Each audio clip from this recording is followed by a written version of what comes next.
महाराष्ट्र के शहर परभनी में रहने वालों को गुल्लू दादा का सलाम। दोस्तों, मैं और अजीज नासिर आ रहे हैं परभनी को। जी हाँ, 27 यानी संडे के रोज शाम 4 बजे एजोन मॉल की शानदार ओपनिंग पर नमिश्ता फारूकी के इनविटेशन पर हम लोग आ रहे हैं 27 संडे के दिन शाम 4 बजे एजोन मॉल की ओपनिंग के लिए परभनी में। और साथ में रहेंगे बहुत ही मशहूर गुलकार समी सौदागर, उनका शानदार प्रोग्राम भी वहां पर है। तो आइए सभी से मिलते हैं एजोन मॉल में। अस्सलाम वालेकुम, नमस्कार दोस्तों, मैं हूं अजीज नासिर। अदनान साजिद खान साहब यानी कि गुल्लू दादा और मैं आ रहे हैं परभनी 27 अक्टूबर शाम 4 बजे एजोन शॉपिंग मॉल की ग्रैंड ओपनिंग में। तो आप सभी से वहां पर मुलाकात होगी। मैं शुक्रगुजार हूं मिस नमिश्ता फारूकी का for the invitation. International Sufi singer समी सौदागर का लाइव परफॉर्मेंस भी आप सब एंजॉय कर सकते हैं। तो see you all there in Parbhani on 27th October at 4 p.m. Thank you so much. अस्सलाम वालेकुम, मैं हूं सैयद अकील। आप देख रहे हैं मेरे साथ परभनी। आज तक चलते हैं परभनी जिले की सबसे बड़ी और खास खबर के लिए। परभनी शहर की जानी मानी शख्सियत अब्दुल सत्तार इनामदार साहब, इनका आज शनिवार 26 अक्टूबर 2024 को परभनी शहर के नूतन महिला महाविद्यालय जिंतूर रोड परभनी, यहां पर भव्य ऐसा नागरिक सत्कार किया गया है। ये इसके लिए कि उत्कृष्ट वक्ता, इस पुरस्कार के लिए इनकी निवड की गई है, जिसको लेकर परभनी शहर के इंजीनियर आरडी मगर साहब, इन्होंने भव्य ऐसा सत्कार किया है। सिर्फ इन्होंने ही नहीं बल्कि इनके अलावा माननीय एडवोकेट अशोक जी सोनी, जस्ट विधिज्ञ परभनी, खदीर लाला हाशमी मराठवाड़ा अध्यक्ष मुस्लिम विकास परिषद, हाजी शरीफ शेख जिलाध्यक्ष मुस्लिम विकास परिषद, आरएस लभाने जिलाध्यक्ष जय हिंद सेवाभावी संस्था वर्धा, एडवोकेट नीलेशपुरी अध्यक्ष साईनाथ सेवाभावी संस्था, साथ ही सरफराज शेख उपाध्यक्ष रुग्ण हक संघर्ष समिति, रफीक चारठानकर अध्यक्ष डॉक्टर जाकिर हुसैन बहुउद्देशीय सेवाभावी संस्था, प्रमोद अंबुरे अध्यक्ष जनहित अभियान, तब्बू पटेल अध्यक्ष संस्कार बहुउद्देशीय सेवाभावी संस्था, इन तमाम लोगों ने मिलकर सत्तार इनामदार साहब, इनका भव्य ऐसा नागरिक सत्कार किया। उत्कृष्ट वक्ता, इस पुरस्कार के लिए जैसे ही सत्तार इनामदार साहब इनका चयन किया गया हो, उसके चलते ही इन तमाम लोगों ने परभनी शहर के नूतन महिला महाविद्यालय यहां पर 26 अक्टूबर 2024 को दोपहर में 2 बजे भव्य नागरिक सत्कार सत्तार इनामदार साहब इनका किया गया है। आइए जानते हैं इस वक्त किस तरह की प्रतिक्रिया तमाम मान्यवरों ने दी है। स्वीकारण्यासाठी हनुमान रामराव अंबूर उसारे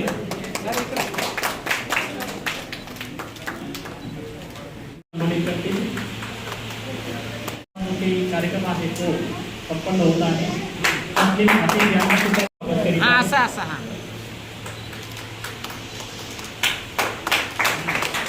आणि जे आई आहे यांना सुद्धा विनंती की त्यांनी स्वागतासाठी तयार राहायचं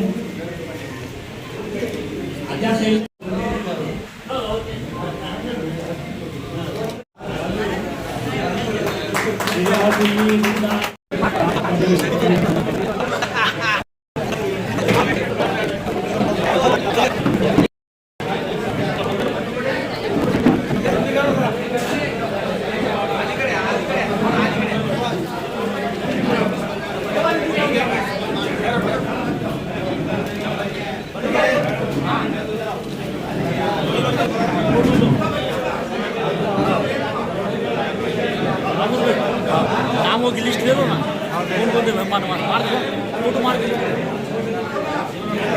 वो वहाँ से ले लो।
हाँ 70 भाई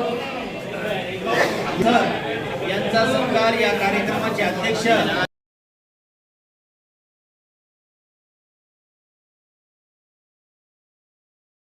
सूर्य तारे जिवंत आहे, शेवटचा मनुष्य जिवंत आहे, तोपर्यंत छत्रपती शिवराय छत्रपती संभाजी मार्गदर्शक आहेत हे विचार साहेब आहेत.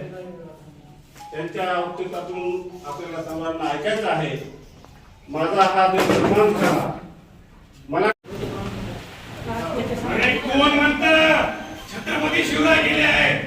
अरे कोण म्हणतं छत्रपती शिवराय गेले आहेत? अरे कोण म्हणतं?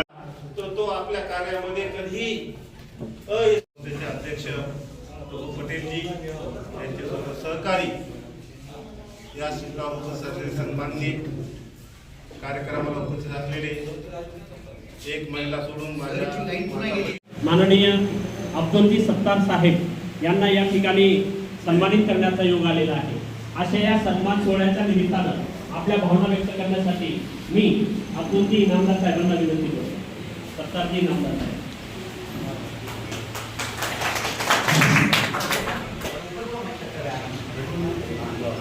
ॲडव्होकेट सोनी साहेबांचं फार प्रभावी अशा पद्धतीने योगदान आम्हा सगळ्यांना लाभत आहे. त्यांच्याच प्रेरणेतून आजचा हा सत्कार सोहळा या ठिकाणी या निमित्तानं अशा महत्वपूर्ण कार्यक्रमाची सत्कारमूर्ती आपल्या जिल्ह्याचे सुपुत्र संपूर्ण महाराष्ट्राला भूषण वाटावा असं सामाजिक क्षेत्रामध्ये ज्यांचं नाव अभिमानानं घेतलं जातं ते आदरणीय अब्दुल सत्तार साहेब. या कार्यक्रमाला उपस्थित असलेले महाराष्ट्राचे भूषण आदरणीय RDG मगर साहेब, व्यासपीठावर उपस्थित असलेले सामाजिक क्षेत्रामध्ये योगदान देणारे अशोकजी सोनी साहेब,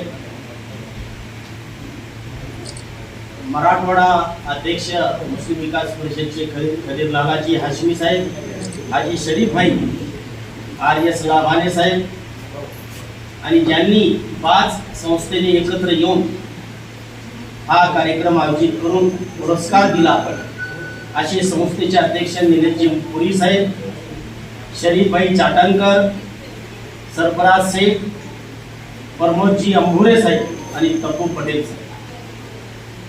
बंधूंनो, भाषण करणाऱ्यापेक्षा भाषण ऐकणारे हुशार असतात असा मानणारा मी कार्यकर्ता.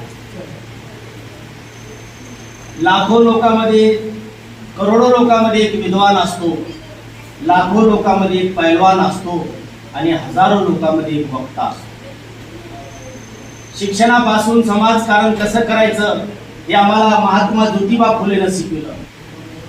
सर्व जाती धर्माच्या लोकांना सोबत घेऊन राज्य कसं करायचं हे आम्हाला छत्रपती राजश्री शाहू महाराजांना शिकवलं. आणि सर्व शिका संघटित व्हा आणि अन्यायाच्या विरुद्ध संघर्ष करा हे आम्हाला डॉक्टर बाबासाहेब आंबेडकरांनी सांगितलं. बंधूंनो, आज समाजामध्ये आपण जर नजर पाहिली तर समाजामध्ये कार्यकर्ते कमी, कार्यकर्ते जास्त झालेले आहेत. अशा या समाज व्यवस्थेमध्ये जे काम अब्दुल सत्तार साहेबांनी केलं, वक्ता फक्त भाषण करणारा नसतो तर तो लोक भाषा बोलणारा असतो, मनाचा भरोसा घेणारा असतो. जसं म्हणते मैं आईना हूं, सच बता दूंगा, अगर बर्दाश्त करता है तो ठहर जा, नहीं तो हट जा. स्पष्ट वक्ता जो असतो तो तोंडावर बोलत असतो आणि हे काम अब्दुल सत्तार साहेबांनी आपल्या जन्मामध्ये केलं.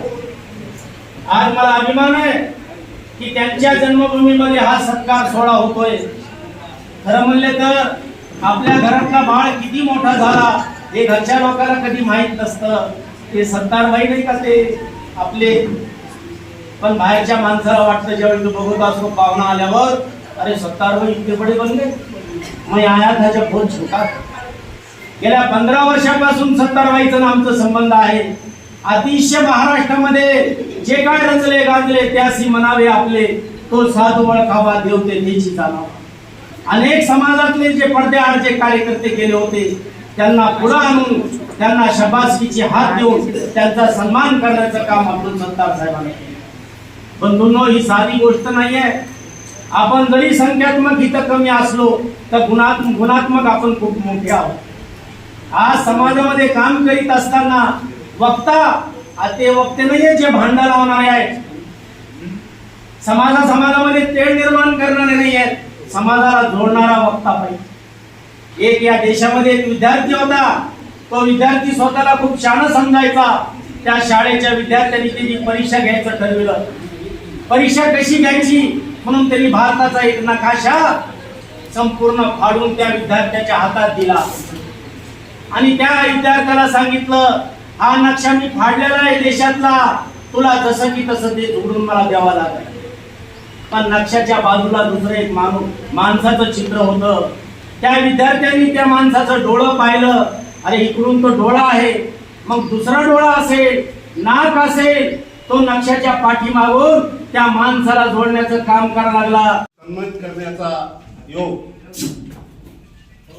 त्यांनी घेतला आणि हा निर्णय घेतला की कोणत्याही राजकीय क्षेत्रातील मान्यवरांना बलिता ह्या शहरामध्ये सामाजिक कार्य करणारे मान्यवर असे फक्त 3 मान्यवरांची आपल्याला निवड करायची आहे.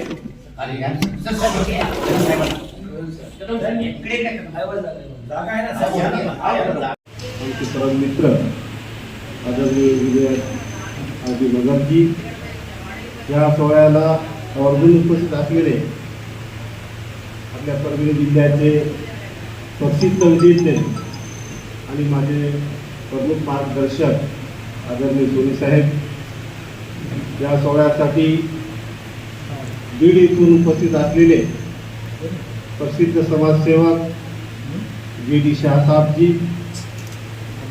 या सोहळ्याला उपस्थित काँग्रेस पक्षाचे सिनियर नेते आदरणीय कबीरदादा हसमीजी, कामगार संघटनेचे अध्यक्ष माझे मित्र हाजी शरीफ शेखजी, या सोहळ्याचे सन्माननीय स्वागत अध्यक्ष माझे मित्र ॲडव्होकेट निलेश पुरीजी, रुग्णालय संरक्षण समितीचे जिल्हा उपाध्यक्ष आणि आजच्या सोहळ्याचे आयोजक सरफराज शेखजी, डॉक्टर जाकीर हुसेन बहुउद्देशीय सेवाभावी संस्थेचे अध्यक्ष माझे मित्र शशीष शेखजी, समाजित अभियानचे अध्यक्ष माझे मित्र प्रमोद, जिल्हा परिषदी आमचे परम मित्र सुरेश कदम यांचं आगमन झालेले त्यांचं स्वागत करतो. संयोजन समितीने ठरविलं की या शहराचे ज्येष्ठ आणि आम्हा सर्वांचे मार्गदर्शक आदरणीय सोनी साहेब यांच्या शुभ हस्ते हा सोहळा व्हावा. कार्यक्रमाच्या अध्यक्षस्थानी ज्यांना 177 पुरस्कार राज्य व देश पातळीवर मिळाले असे इंजिनियर आर डी मगर साहेब अध्यक्षस्थानी राहतील आणि प्रमुख पाहुणे म्हणून इम्रान राई आणि जी.डी. शाह यांचं नाव आम्ही निश्चित केलं. पण इम्रान राईजी अचानक बीमार पडल्यामुळे बेदस्त आहेत, ते येऊ शकले नाही. त्यांनी संदेश पाठवला आहे, धन्यवाद. सांगायचा तात्पर्य हा आहे की माझी मराठी शैली कशी आहे, काय आहे, त्या संस्थेने दखल घेतली. मला नाही वाटत की मी एवढा वक्ता आहे, परंतु त्यांचं मोठेपण आहे, त्यांचा मी ऋणी आहे. समाजामध्ये कार्य करत असताना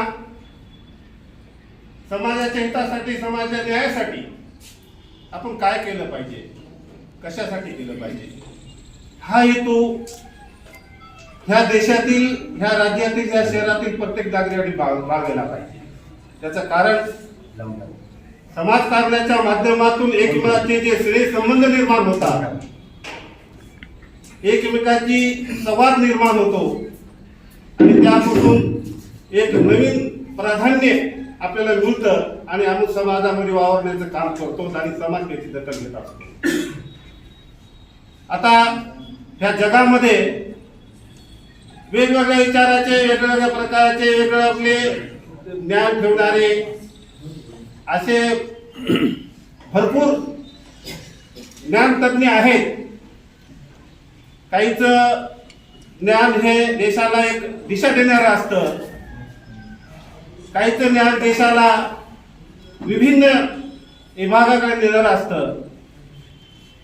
आणि ह्या सर्वांचा विचार जर केला की माणसानं काय केलं पाहिजे, मानवानं काय केलं पाहिजे, मानवाच्या 3 गोष्टी महत्वाच्या आहेत. मानव दृष्टिकोन, संस्कारशीलता आणि सत्यता.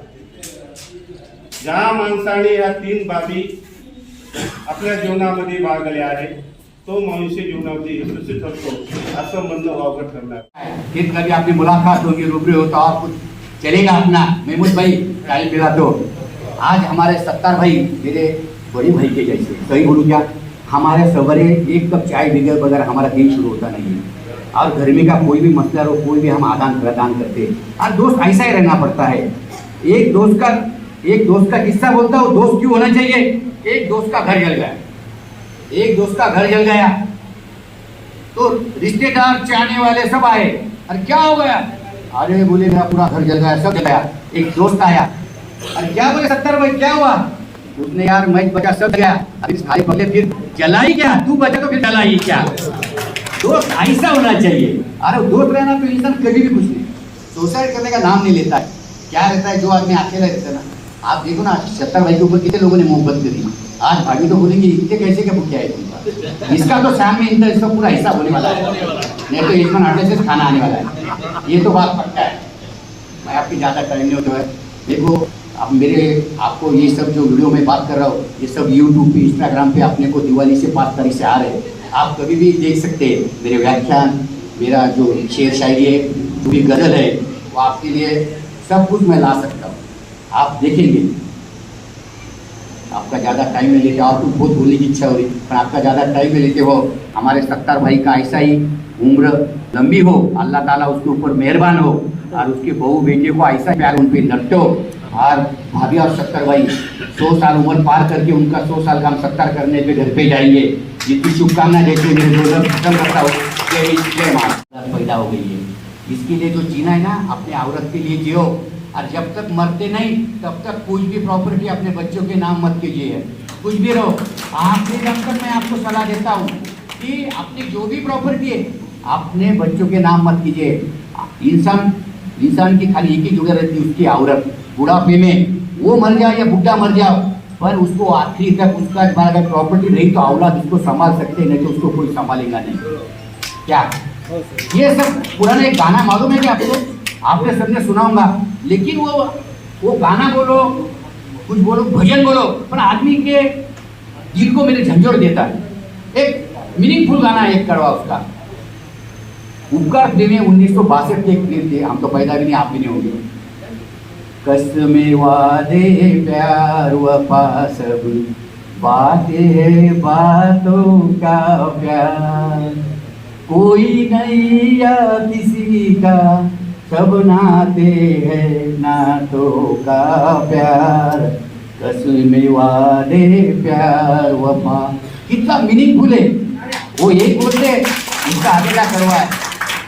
सामने तेरे मसीहा होगा, सामने तेरे मसीहा होगा, फिर भी तू बच ना पाएगा, फिर भी तू बच ना पाएगा. एक दिन तेरी ही औलाद तुझे आग लगाएगा. आसमान में उड़ने वाले एक दिन मिट्टी में मिल जाएगा. कसमें वादे प्यार वफा सब बातें है बातों का प्यार. ये गाना जोर से एक बार सुनना, दिन में एक बार. जैसे अपन प्रार्थना करते कुछ सुनते ना, एक बार सुनो. पूरा जिंदगी का सार है. अपन गाने बोल के छोड़ दिया होगा पर ये झिझोड़ देता है इंसान को. ये गाना जो बोले ना बहुत इंसान को कुछ अलग तरीके से लगता है. अरे अपन जीते काय के लिए, मस्त जियो. बुढ़ा बुढ़ी हुई ना, मैं बोलता ना सत्तर भाई दोनों बोल के मत जियो. एक दिन सत्तर भाई का ऐसा किस्सा हुआ. मैं बोला सत्तर भाई ढेरी बहुत बढ़ रही है, जरा वजन कम करो. सत्तर भाई को बोला आप तुम क्या करो, बोलो रामदेव जी बाबा का आसन करो. रामदेव जी बाबा का. सत्तर भाई बोले मैंने एक दिन तुम्हारा सुन के करा, एक टांग मैंने पीछे अटका लिया तो मेरी वो टांग इतनी निकल रही. मैंने औरत का आवाज दिया, आओ जी इधर आओ जी, आओ जी इधर आओ जी, बोले मेरी टांग निकाल के दो। औरत बोले अरे बहुत अच्छे हो, दूसरी भी अटकाओ, बोले दिन भर लटक के रहो, उठे के मगर साथ में भी जाते हो बोले। उसके लिए उन्होंने उस दिन से बाबा रामदेव को योगा करना छोड़ दिया। और गुरु क्या बोल रहे, हाँ महमूद भाई आपके कार्यक्रम में इतना टाइम नहीं मिलता है, 70 भाई के कार्यक्रम में टाइम दिया है, और आज तो सोनी साहब को 4 बजे छोड़ने का नहीं बोल दिया हमने। क्या क्या अपन जिंदगी में बोलते ना, जो होता अच्छा होता, कभी भी सोचने का, बुरा नहीं बोलने का, कोई भी होता अच्छा बोलने का, गिर गया तो भी अच्छा बोलने का, मार लगा तो भी अच्छा बोलने का, पाकिट मार दिया बोलते का अच्छा हो गया। एक छोटा किस्सा, एक राजा रहता है, वो घर में अपना सेब काटते बैठा, प्रधान वगैरह गप्पा मारते बैठे, सेब काटते बैठा, सेब काटते काटते उंगली उसकी कट जाती है। प्रधान उसका बहुत विश्वास रहता है, जैसा मेरा 70 भाई है, वो बोलता बहुत अच्छा हो गया, तुम्हारी उंगली कट गई। बीरबल बोलता, राजा बोलता मेरी उंगली कटी और तो मेरे ऊपर हंस रहा है, मेरी उंगली कटे मेरे ऊपर हंस रहा है। हाँ बोले बहुत अच्छा हुआ तुम्हारी उंगली कट गई। तो लगे सैनिक बोलता साला ये बीरबल को क्या, ये प्रधान जी को क्या करो, जेल में डाल दो बोले। वो लेते प्रधान जी को जेल में डाल देते। फिर दूसरे दिन सवेरे राजा शिकारी को निकलता, अपने सैनिक को लेकर शिकारी को निकल जाता। शिकारी को निकलने के बाद जंगल में जाते जाते रास्ता भटक जाता है, रास्ते भटक के एक अकेला एक रास्ते पे चले जाता है। वहाँ एक जंगली लोगों का प्रोग्राम चालू रहता है और उनको बलि देने का रहता है, बकरीद के जैसा, कि आज कोई तो भी आदमी की बलि देने की। वो फिर राजा मिल जाता, अरे बोले बहुत अच्छा आदमी, तगड़ा आदमी भी गया बोले राजा, उसको पकड़ के लाते वो सब। वो पकड़ के लाने के बाद एक आदिवासी बोलता, अरे यार बोले कुछ फायदा नहीं बोले राजा का बलि देके, क्या हुआ बोले, अरे उसके तो उंगली कटी वाली बोले, उंगली कटे वाली के बलि देते नहीं। फिर राजा को याद आता, साला अच्छा मेरी उंगली कटी नहीं तो मेरा शरीर कट जाता था।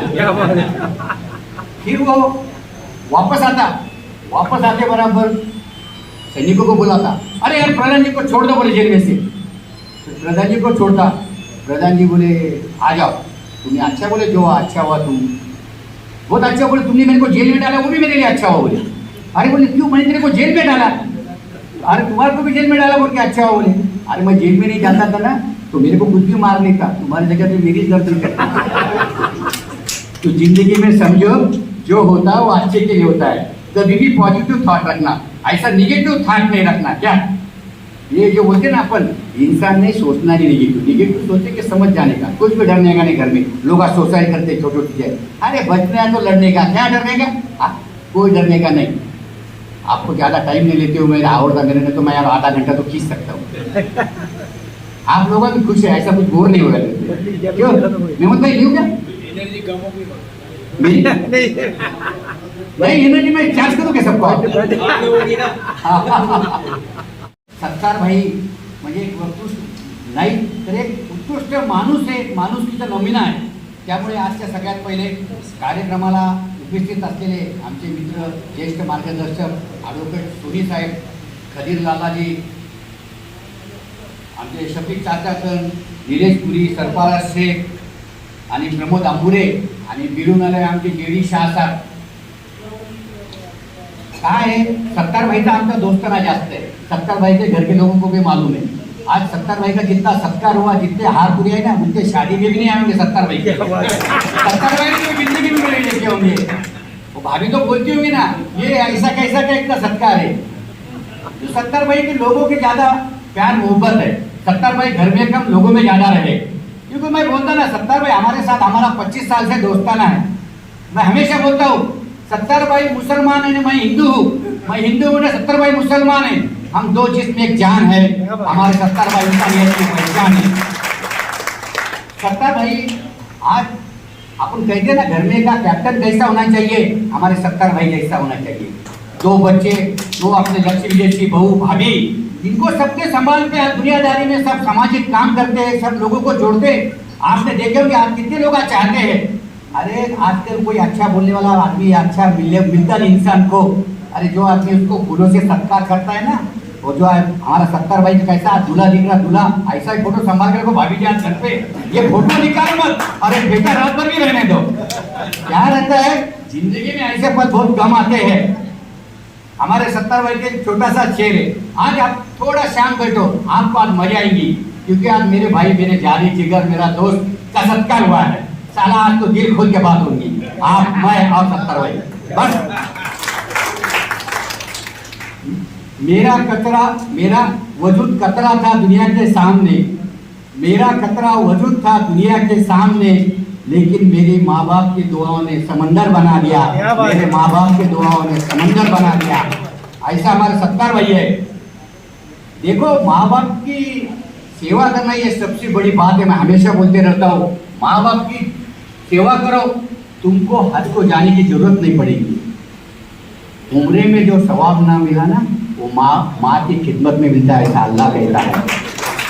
लोगों के पास बहुत पैसा है, लोग पैसे करने के अलग अलग तरीके हैं। लोग 4-4, 5-5 लाख खर्चा करके हज को जाते हैं, उम्रा को जाते हैं। क्यों जाते? अल्लाह राजी हो जाए, अल्लाह राजी हो जाए। लेकिन कुछ कुछ बंदे ऐसे दुनिया में कि जिनके पास पैसे नहीं है, महबूब करता है आंसू न बहा, महबूब करता है आंसू न बहा।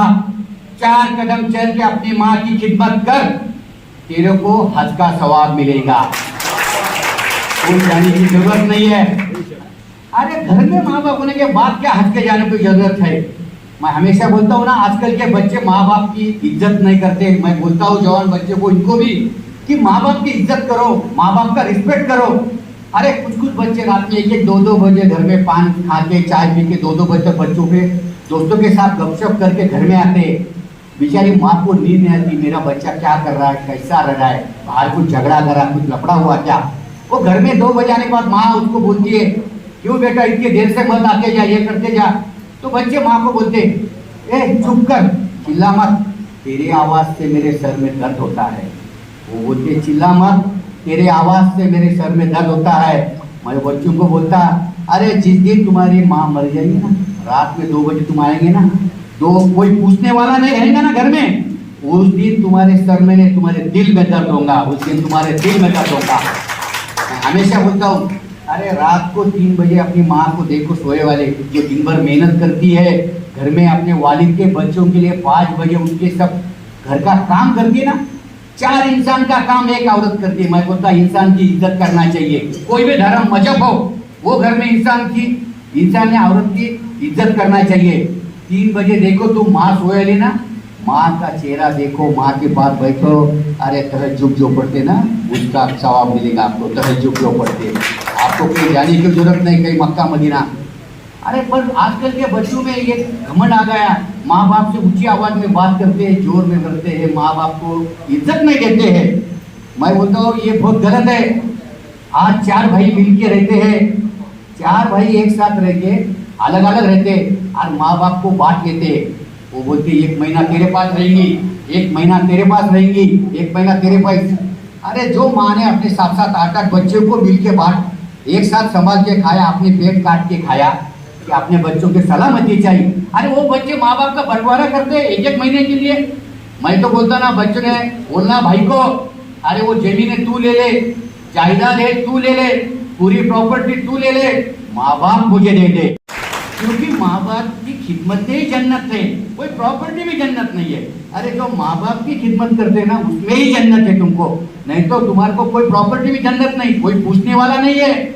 अपन बोलते ना, रोज जीते लोग कपड़े बदल बदल के, रोज लोग जीते हैं कपड़े बदल बदल के, एक दिन एक ही कपड़े में जाएंगे इंसान, खांधे बदल बदल के, इंसान एक ही कपड़े में जाएगा खांधे बदल बदल के। फिर भी लोगों को घमंड नहीं आता, लोगों को घमंड बहुत रहता है। अरे डरना नहीं, वक्त हमेशा बदलते रहता है।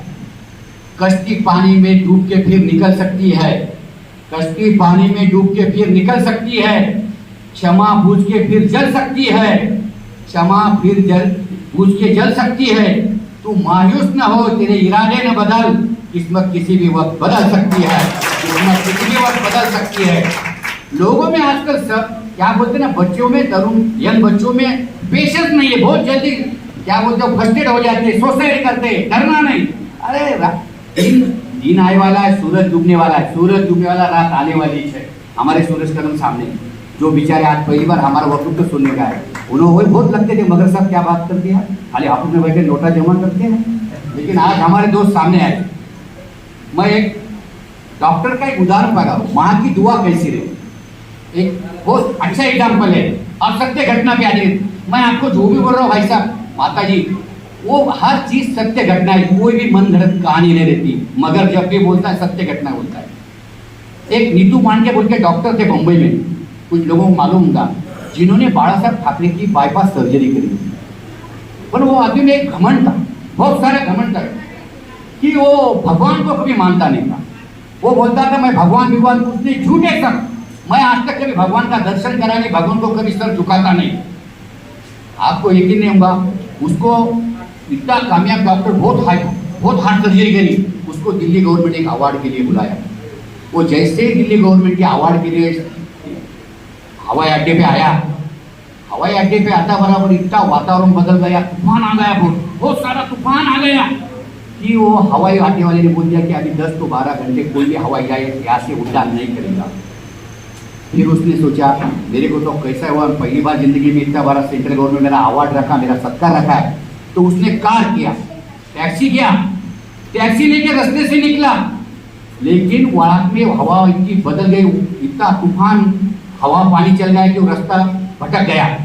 रास्ता भटक के जंगल के रास्ते से अटक गया। रात बहुत हो गई थी। ड्राइवर बोला सर मेरे को भी नींद आ रही, आप भी थोड़ा सो जाओ, 2-3 घंटे नींद मार के फिर अपन सवेरे जल्दी निकल जाएंगे। तो रुकना क्या, वहाँ क्या 3 स्टार 5 स्टार होटल नहीं थी। ड्राइवर बोला एक सामने झोपड़ी दिख रही, डॉक्टर साहब अपन वो रात में झोपड़ी में 2-3 घंटा गुजारा कर सकते हैं। डॉक्टर साहब ने कोई बात नहीं, ड्राइवर बोले मैं गाड़ी में सो जाता, आप वो झोपड़ी में सो जाओ। डॉक्टर साहब जैसी झोपड़ी में गए, झोपड़ी में टक टक किया तो एक बूढ़ी औरत आई। तो उनको उन्होंने बोला ऐसा ऐसा सुना है, मैं ऐसा ऐसा हूँ। तो बूढ़ी औरत बोली कोई बात नहीं, मैं और मेरा छोटा बच्चा रहता है, कोई बात नहीं आप बैठो, मैं आपके लिए चाय करती है। लेकिन वो बच्चों को जब सुला रही थी, चाय बना रही थी, तो भगवान की आराधना कर रही थी, भगवान का भजन कर रही थी। वो डॉक्टर को आजब लगा ये भाई है औरत क्या टिक टिक कर रही है। आजकल लोगों को भगवान का नाम लेने में लोगों को सरदर्द होता है, इतना अहम हो जाता है, क्यों इतना ये कर रही है औरत। उसने औरत को पूछा तुम्हारा भगवान पे विश्वास है? औरत बोले बहुत, मेरे से ज़्यादा, मेरे जान से ज़्यादा मेरा अल्लाह पे, भगवान पे मेरा विश्वास है।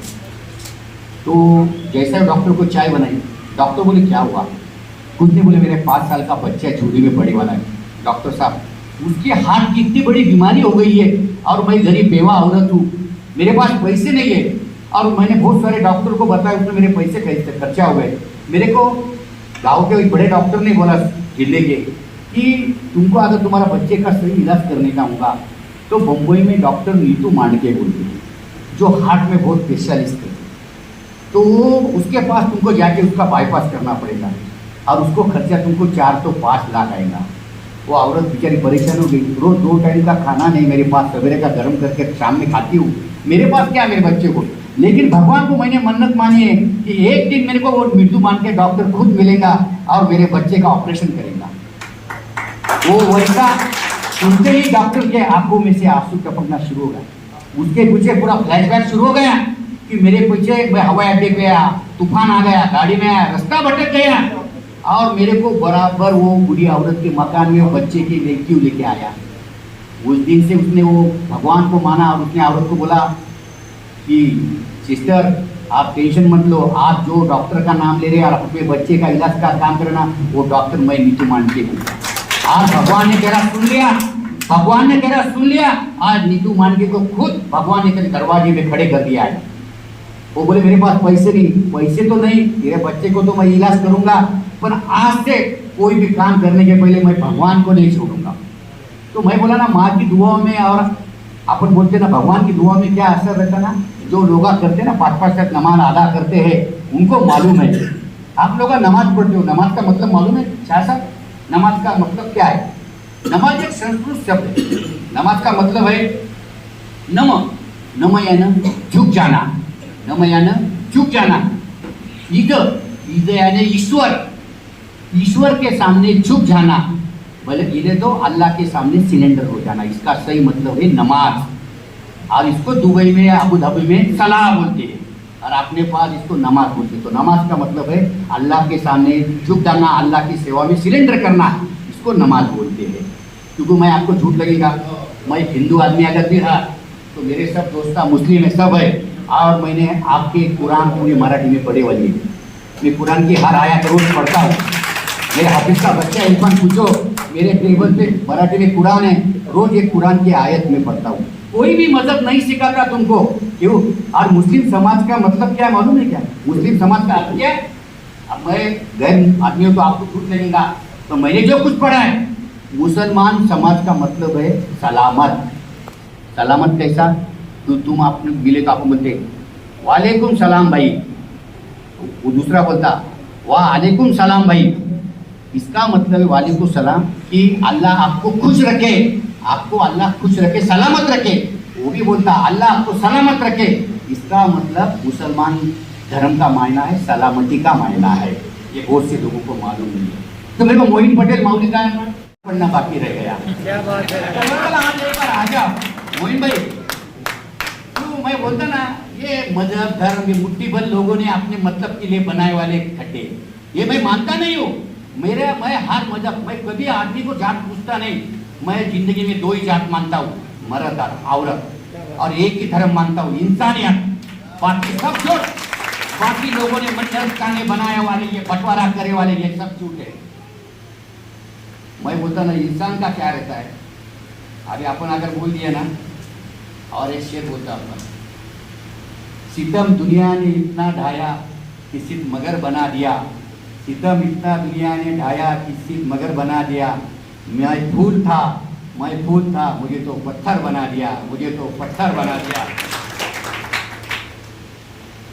अभी हमारे नांदेड़ से आए वाले हमारे अंसारी साहब आए, आपका शुक्रगुजार करता हूँ, बहुत दूर से आए, नमस्ते। अब एक माँ बाप बच्चों के लिए जो करते, बच्चे उसका क्या सिला देते, उसका एक छोटा सा एग्जाम्पल और होता है। आप बोर तो नहीं हो रहे ना? आप बोल तो मगर साहब बैठ जाओ, ताले बजा में बैठ जाता। एक मैं जो भी बोलूँगा एक मोटिवेशनली बोलूँगा आपको। एक बच्चा रहता है, वो इंजीनियरिंग में जाता है, और पिताजी उसके मजदूरी करते, गरीब रहते माँ और पिताजी। तो पिताजी को बोलता मेरे को बाइक लेना है, मेरे को बाइक लेके दो। मेरे सब दोस्त इंजीनियरिंग कॉलेज में कोई कार लेके आता, कोई बाइक लेके आता, कोई बड़े बड़े गाड़ियाँ लेके आता। मेरे पास साइकिल तक नहीं, तो मेरे को बाइक लेके दो। तुमने वादा किया था 12वीं मैंने अच्छा मार्क्स लिया तो मैं तुमको बाइक लेके दूंगा। पिताजी बोलते अरे बच्चे बेटे, मेरे पास इतनी कमाई नहीं है, मैंने तेरे पहले जो एजुकेशन करा उसका लोन मेरा अभी तक छूटा नहीं है। मैं 15,000 में पूरा घर आपकी पढ़ाई कैसे लगाता हूँ मेरे को मालूम है। बच्चे को पूछता था क्या मेरा बाप है, क्या काम है, कुछ पैसे नहीं, कुछ दे नहीं सकता, मेरे लिए कुछ कर नहीं सकता है। तो बच्चा बाप के साथ रह के एक दिन सोचता कि अपन भाग जाना। तो घर पे जाता, पिताजी को देखने को जाता, तो पिताजी माताजी बाहर गए वाले रहते। पिताजी का पर्स एक टेबल पे पड़े वाला रहता है, पर्स पर तो बटुआ बहुत बड़ा रहता है। उसको लगता पिताजी के बटुए में बहुत सारे पैसे होंगे। वो बच्चा जाता, पिताजी का बटुआ लेता, खिस्से में डालता, और जैसा ही बटुए में से वो निकलता रास्ते से, देखता कितने पैसे, तो पूरे बटुए में खाली 100 रुपए की नोट रहती है। पिताजी के बटुए में खाली 100 रुपए की नोट रहती है। उसके अंदर इतने पर्चे रहते हैं, एक पर्चा रहता किराने का, एक पर्चा रहता दूध वाले का, एक पर्चा रहता साहूकार के ब्याज के पैसे लिए वाले, और एक पर्चा रहता है जो कि बच्चों को 12वीं में लैपटॉप लेके गया था और 40,000 का लोन आज तक पिटा नहीं था। तो उसको लगता है मेरे पिताजी ऐसे क्यों कर रहे। फिर वो आखिरी में एक छोटा पर्चा मिलता, उसके नीचे वो पर्चे में लिखे रहता कि कोई भी पुरानी बाइक या पुरानी स्कूटर बेचो और नई बाइक लेके जाओ हफ्ते पे। तो उसको समझ में आता है जो बचपन से जो छोटी पुरानी स्कूटर थी जिसकी कीमत कुछ नहीं होगी, जो उसके वालिद उसको लेके स्कूटर में लेके स्कूल में घुमाए, कॉलेज तक लेके गए, वो स्कूटर बेचने को उसके पिताजी गए हुए थे। फिर उसके आंखों में पानी आता, वो समझ जाता कि आज क्या हुआ, मेरे पिताजी कहाँ गए वाले हैं। वो चले जाता, फिर वो जाता पिताजी के पास जाता, पिताजी को बोलता पिताजी आप ऐसा मत कीजिए, मेरे को आज मालूम हो गया आप किस परिस्थिति में मेरे को पाले हैं, किस परिस्थिति में मेरे को ये लिए है। आप आपकी बाइक स्कूटर मत बेचो, मेरे को बाइक नहीं होना। ऐसे बच्चों को जब कुछ मालूम पड़ता है, बच्चों को परिस्थिति की जानू होना चाहिए, तो बच्चों को अपनी हैसियत से पढ़ाना चाहिए, उसको ज़्यादा लाड़ प्यार नहीं करना चाहिए। उसके बाद एक आखिरी आपको एक देते, तो बच्चों के लिए माँ बाप पूरी दुनिया लूटा देते। एक बहुत बड़े ऑफिसर एक मियाँ बीवी रहते, उनके दोनों बच्चे बहुत होशियार रहते, बहुत पढ़ाते, और उन्हें हमेशा बोलते। अपन आजकल देखते बहुत सारे लोग क्या करते मालूम है कि हमने हमारे हाईवे सर्कल वृद्धाश्रम में आज 60 तो 70 माता जी वहाँ पढ़े वाले हैं। कोई बड़े बड़े बच्चे नौकरी को, लड़कियां नौकरी को, लड़के कोई मुड़ के देखता नहीं। बेचारे वो मियाँ बीवी वो दोनों संभाल के रहते हैं। क्या रहता है, लोगों को लगता अपन करेंगे तो बच्चों को बहुत पढ़ाते, दोनों मियाँ बीवी के पास बहुत पैसा रहता है। उन्होंने सोचते हैं कि बच्चों को दोनों को मस्त अमेरिका में पढ़ाएंगे, लंदन में पढ़ाएंगे, बच्चे बहुत पैसे कमाएंगे। बच्चों को पढ़ाने को भेजते, बच्चे पढ़ने को जाते, बहुत होशियार होते, बच्चे नौकरी को लग जाते हैं। कुछ दिन के बाद ये बुढ़ा बुढ़ी दोनों अकेले रहते हैं, वृद्धाश्रम में रहते हैं। फिर कुछ दिन के बाद उनकी औरत एक्सपायर हो जाती है, बच्चों की माँ एक्सपायर हो जाती है। तब उसके पिताजी बच्चों को खत लिखते कि तुम्हारी माता जी एक्सपायर हो गई, अब तक तो तुमने इतने दिनों में आए ही नहीं, पर तुम जल्दी आ जाओ, तुम्हारी माता जी का अंत्यक्रिया करने का है। वो सब होने के बाद एक बच्चा आता 2 दिन से, वो बच्चा आता पिताजी को साथ मिलता, माता क्रियाक्रम करते और बच्चों माँ पिताजी को बोलता तुरंत कि मेरे को कल सवेरे के फ्लाइट से जाने का पापा, मेरे को टाइम नहीं। पापा बोलते क्यों नहीं? अरे जो माँ ने तेरे को 9 महीने पेट में रखा, जिसने हर अड़चन सहन की, उसने कभी बोला नहीं ऐसा मेरे को टाइम नहीं है। तुम्हारी परवरिश की, अपना खून काट के परवरिश की तुम्हारे लिए, और तुम बोलते माँ के लिए टाइम नहीं है। और मैंने तेरे को बुलाया था, और बड़ा भाई क्यों नहीं आया? बड़ा भाई बोले तू माँ के टाइम जा, मैं पिताजी के टाइम जा। आज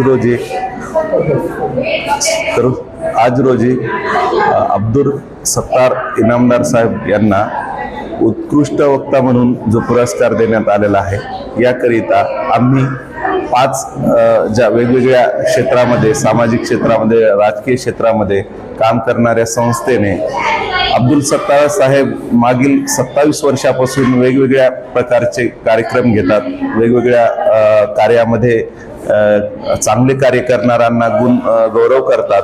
त्यांच्या या कार्याची दखल घेऊन आम्ही 5 वेगवेगळ्या संस्थांनी, ज्यामध्ये मी ॲडव्होकेट निलेश पुरी आणि माझी साईनाथ सेवाभावी संस्था याद्वारे आम्ही उत्कृष्ट वक्ता म्हणून आज रोजी त्यांना पुरस्कार जाहीर केलेला आहे।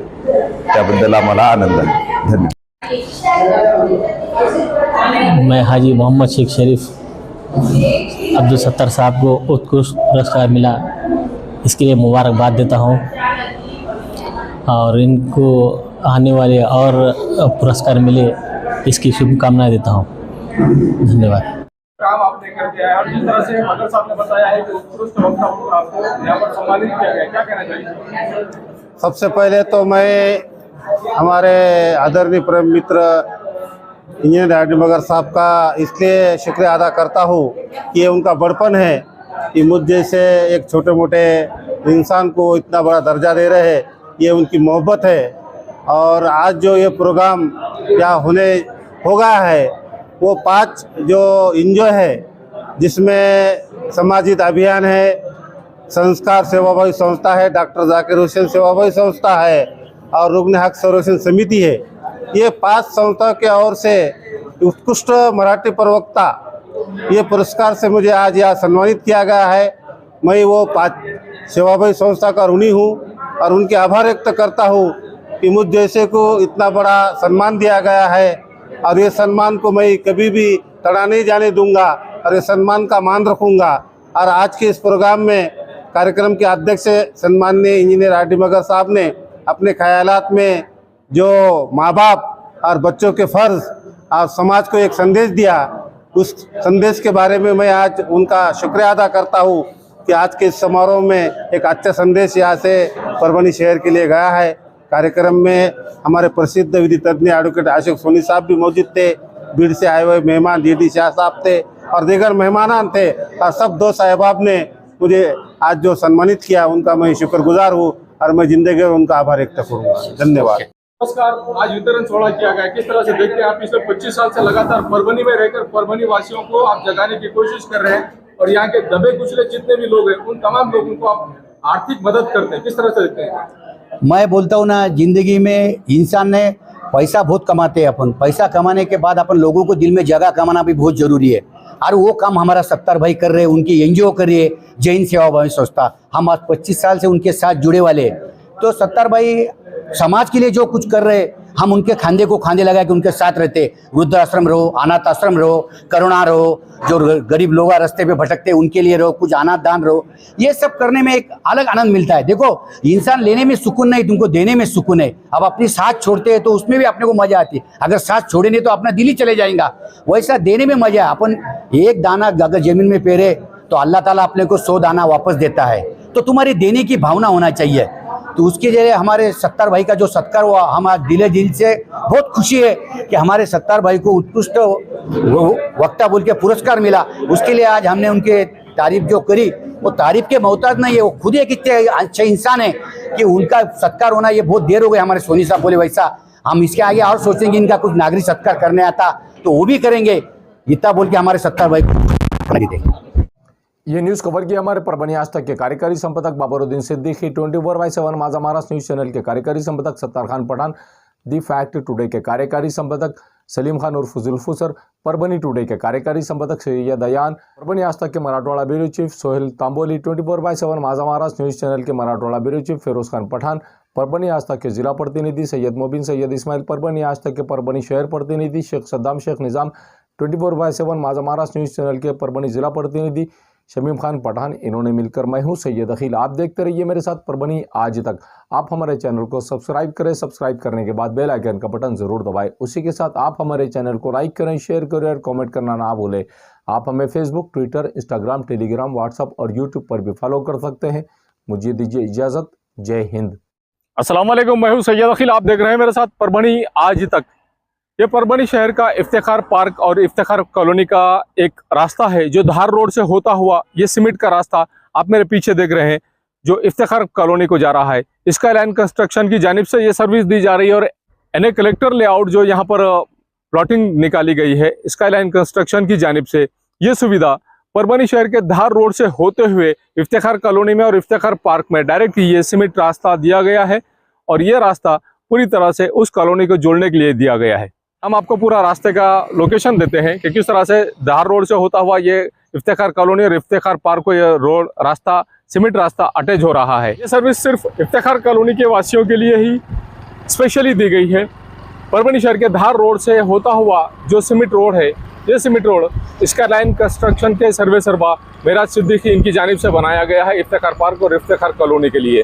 जो रास्ता हम आपको बता रहे हैं, ये जो लोकेशन हमने आपको बताया है, ये धार रोड से होता हुआ इफ्तिखार कॉलोनी और इफ्तिखार पार्क के लिए स्पेशली ये जो रास्ता बनाया गया है सीमेंट रास्ता, ये यहाँ से टर्न होता हुआ ये इफ्तिखार कॉलोनी और इफ्तिखार पार्क में इस तरह से जा रहा है। ये नज़ारा हम आपको सिर्फ और सिर्फ परभनी आज तक पर बता रहे हैं। ये नज़ारा आप देख लीजिए कि किस तरह से यहाँ से शुरू हो रही है इफ्तिखार पार्क और इफ्तिखार कॉलोनी की ये प्लॉटिंग। रास्ता तो आपने देख लिया है कि किस तरह से यहाँ पर इफ्तिखार पार्क और इफ्तिखार कॉलोनी में आने के लिए जो लोकेशन हमने आपको बताया है धार रोड से होता हुआ जो सीमेंट रोड स्पेशली बनाया गया है स्काई लाइन कंस्ट्रक्शन की जानिब से, ये इफ्तिखार कॉलोनी और इफ्तिखार पार्क की एनए लेआउट की पूरी प्लॉटिंग है। और एनए लेआउट की पूरी प्लॉटिंग आप ये देख लीजिए कि यहाँ पर लाइट की सुविधा किस तरह से अवेलेबल करा कर दी गई है और लाइट की सुविधा के अलावा यहाँ पर हर प्लॉट के सामने 2 झाड़ लगाए गए हैं। ये झाड़ भी देख लीजिए 15 से 20 फीट ऊंचे ये झाड़ है और हर प्लॉट के सामने झाड़ है। हर प्लॉट के सामने नल का कनेक्शन है। हर प्लॉट के सामने नाली बनी हुई है। सीमेंट और कंक्रीट में जो नाली बनी हुई है, ये नाली भी स्पेशली इस प्लॉटिंग के लिए ही बनी हुई है। अब ये देख लीजिए कि किस तरह से यहाँ पर रास्ते का काम किया गया है और इस रास्ते के काम को अच्छी तरह से डेवलप किया गया, अच्छी तरह से इस रास्ते को सीमेंट रोड को बनाया गया है। इफ्तिखार पार्क में जो सर्विस दी जा रही है, गट्टू के रास्ते का काम शुरू है, गट्टू बिठाना चालू है। जिस तरह से यहाँ पर सीमेंट रोड बनाया जा रहा है, सीमेंट रोड के अलावा यहाँ पर दोनों साइड से जो गट्टू बिठाए जा रहे हैं, ये गट्टू का पूरी तरह से काम शुरू है और यहाँ इस तरह से एंजॉय करते हुए लोग जाते हुए भी नजर आ रहे हैं आपको इस सीमेंट रोड से। यहाँ पर 115 प्लॉट में से 71 ऐसे प्लॉट है जिनकी कीमत 13,50,000 रुपये एक प्लॉट की कीमत बताई जा रही है। 22/40 के प्लॉट्स है और 22/40 के बाद में यहाँ पर हर प्लॉट के सामने 2 झाड़, हर प्लॉट के सामने नल का कनेक्शन और हर प्लॉट के सामने से सीमेंट और कंक्रीट की एक नाली, मजबूत नाली दी गई है। ये गट्टू का काम आप मेरे पीछे देख रहे हैं कि किस तरह से यहाँ पर गट्टू का काम दोनों साइड से शुरू किया गया है। इस तरह से हर प्लॉट के सामने रास्ते के बाजू के साइड से पूरी तरह से गट्टू भी बिठाए जा रहे हैं। इफ्तिखार पार्क और इफ्तिखार कॉलोनी में जो सर्विस दी जा रही है, स्पेशली इस प्लॉटिंग के लिए स्पेशल डीपी लाई गई है सैंक्शन कराकर। यह डीपी और इसके अलावा यहाँ पर ये बस्ती के साइड में बस्ती यहाँ पर अवेलेबल है, पहले से ही बस्ती यहाँ पर मौजूद है। और इस बस्ती के ख़त्म होते ही यहाँ पर इफ्तिखार पार्क और इफ्तिखार कॉलोनी, यहाँ पर मेराज सिद्दीकी साहब इनकी जानिब से सर्विस दी जा रही है कि इनके प्लॉटिंग में एक स्वतंत्र डीपी भी अवेलेबल है, लाइट के कनेक्शन अवेलेबल है, झाड़ हर प्लॉट के सामने अवेलेबल है। उसी के साथ में सीमेंट और कंक्रीट की नालियां अवेलेबल है। हर झाड़ को महफूज रखा गया है और हर झाड़ को पानी भी दिया जा रहा है। हर प्लॉट पर यहाँ पर नल का कनेक्शन भी अवेलेबल है। इस तरह की सर्विस यहाँ पर दी जा रही है। मिर्जा मेस परभणी। अगर आप परभणी शहर में रहते हैं और घर के खाने का लुत्फ लेना है तो संपर्क जरूर करें मिर्जा मेस परभणी। घर पहुंच सेवा खाने के टिफिन के लिए जरूर संपर्क करें। मोबाइल क्रमांक 8830266947। समीर टेंट हाउस, कुदरती कॉर्नर, कादराबाद प्लॉट, परभणी। हमारे पास तरह के प्रोग्राम के लिए सामान किराए पर मिलेगा। शादी, एंगेजमेंट, चिल्ला जैसे सभी प्रोग्राम के लिए संपर्क करें सैयद मुज्जमिल। मोबाइल क्रमांक 9766683126। महबूब पार्क फंक्शन हॉल, मनसब नगर, जाम पारवा गेट, दरगाह रोड, परभणी। शादी हो या एंगेजमेंट, चिल्ला हो या जुमागी, मीटिंग हो या फिर कुछ और, परभणी में तो भैया सिर्फ एक ही नाम, महबूब पार्क फंक्शन हॉल, मनसब नगर, जाम पारवा गेट, दरगाह रोड, परभणी। बुकिंग शुरू है। Mobile number 9960569383, 8421903333। इसके साथ ही 9822829035। हाजी महबूब अंसारी। याद रहे, आप हर तरह के प्रोग्राम हमारे फंक्शन हॉल में मनाएं। आज ही अपने प्रोग्राम की बुकिंग करें। क्वालिटी की तलाश यहाँ खत्म। किंग ऑफ बेल्ट्स, शनिवार बाजार के पास, नानलपेट कॉर्नर, परभणी।